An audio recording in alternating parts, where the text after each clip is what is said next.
Hello les gens. On se retrouve dans une vidéo un peu plus sérieuse aujourd'hui parce qu'on va parler d'anxiété et réseaux sociaux. Il y a quelques mois, j'ai pris la décision de me désabonner de certains comptes que j'aimais beaucoup suivre, que je trouve qu'ils font un excellent boulot comme Hugo Décrypte.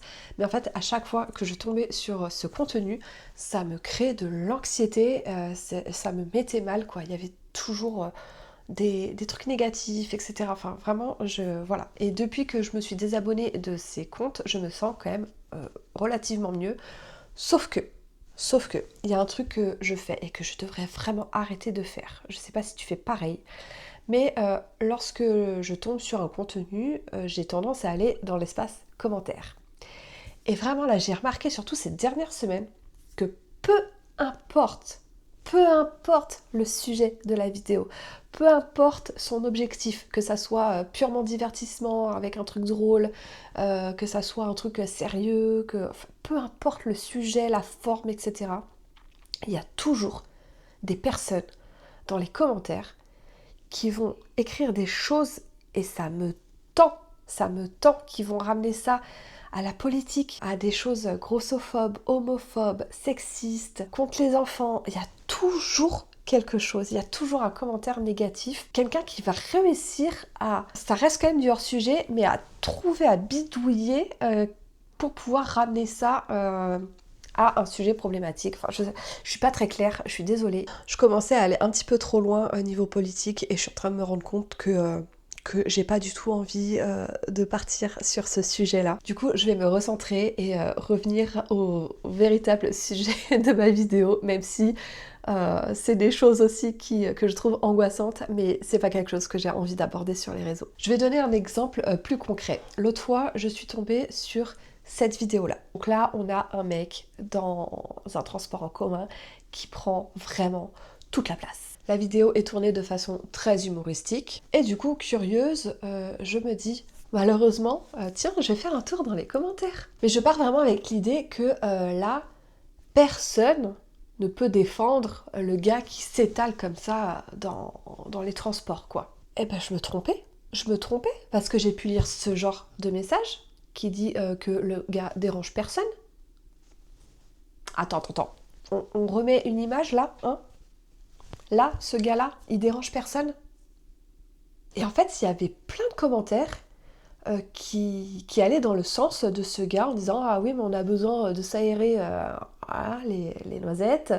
Oui mais c'est alors, évidemment que des mecs hein. C'est plus confortable pour nous, etc. À quel moment tu te dis je suis dans un transport en commun, je sais que les places sont petites, mais j'ai envie de m'étaler, j'ai envie d'être confortable et rien à battre de la personne qui est à côté de moi. Souvent la personne c'est une femme parce qu'un mec il s'assiera jamais comme ça avec un autre mec à côté. Sauf si c'est un mec efféminé, un peu atypique, mais avec un homme tout aussi viril, entre guillemets, que lui, il n'oserait pas faire ça. Et du coup, bah, le fait d'être allé dans les commentaires, ça m'a direct tendu, ça m'a mis mal en fait. Je me dis putain, mais même dans ce genre de situation, il y a des gars qui arrivent à prendre la défense de ce mec. Et c'est partout pareil, dans tous les commentaires. Il y a toujours quelqu'un qui va trouver à critiquer une victime ou à défendre un agresseur ou à justifier un comportement qui est problématique. Et des fois même sur des trucs qui n'ont rien à voir, ils vont ramener ça. Enfin, ça fait plusieurs semaines maintenant que mon copain a totalement retiré tous les réseaux sociaux de son téléphone. Et je sais qu'il a raison parce que il passe beaucoup moins de temps dessus. Il tombe moins sur des contenus problématiques comme ça. Ça le met moins mal quand il va voir les commentaires. Et je sais qu'il a raison. Le problème, c'est que bah, moi, les réseaux sociaux, ça fait partie de mon quotidien, de mon métier, même si je ne vis absolument pas de cette chaîne YouTube et de mes réseaux perso. C'est quand même quelque chose que je veux développer. Et en fait, voilà, la création de contenu, c'est vraiment une passion. Et il faudrait juste que j'arrive à me focus sur mes propres contenus, c'est-à-dire arrêter de scroller, ou du moins si je scrolle, arrêter de regarder les commentaires. C'est vraiment, franchement là, c'est un objectif que je me mets, de plus regarder les commentaires. Parce que le contenu, avec l'algorithme, si tu likes le même type de contenu, tu peux faire en sorte du coup d'avoir du contenu qui te plaît, etc. Par contre les commentaires, peu importe la vidéo, tu peux tomber sur des gros cassos. Et pour me protéger, il faut vraiment que j'arrête de regarder les commentaires. Après, si ça suffisait, ce serait cool, mais en vrai, j'ai déjà eu aussi des commentaires négatifs sous mes propres vidéos. Je vais pas revenir dessus parce que j'en ai pas mal parlé, mais voilà, une vidéo où Malo pleurait dans la voiture, il faisait des pleurs de décharge. Et la preuve que j'avais raison, c'est que c'est passé en une semaine. Mais voilà, il y a plein de mamans, donc là pour le coup des femmes qui sont venues critiquer quoi. Voilà, dire que j'étais une mauvaise mère parce que je laissais mon bébé pleurer plutôt que de m'arrêter sur des routes dangereuses. Sachant que je le laissais même pas pleurer parce que je lui parlais, je l'accompagnais tout du long du trajet. Enfin bref, si t'as pas suivi, j'ai plein de vidéos sur ce sujet. Je suis désolée, je me rends compte que cette vidéo, elle n'a ni queue ni tête. En fait, peut-être qu'il faudrait que je fasse des plans, des petits plans à suivre.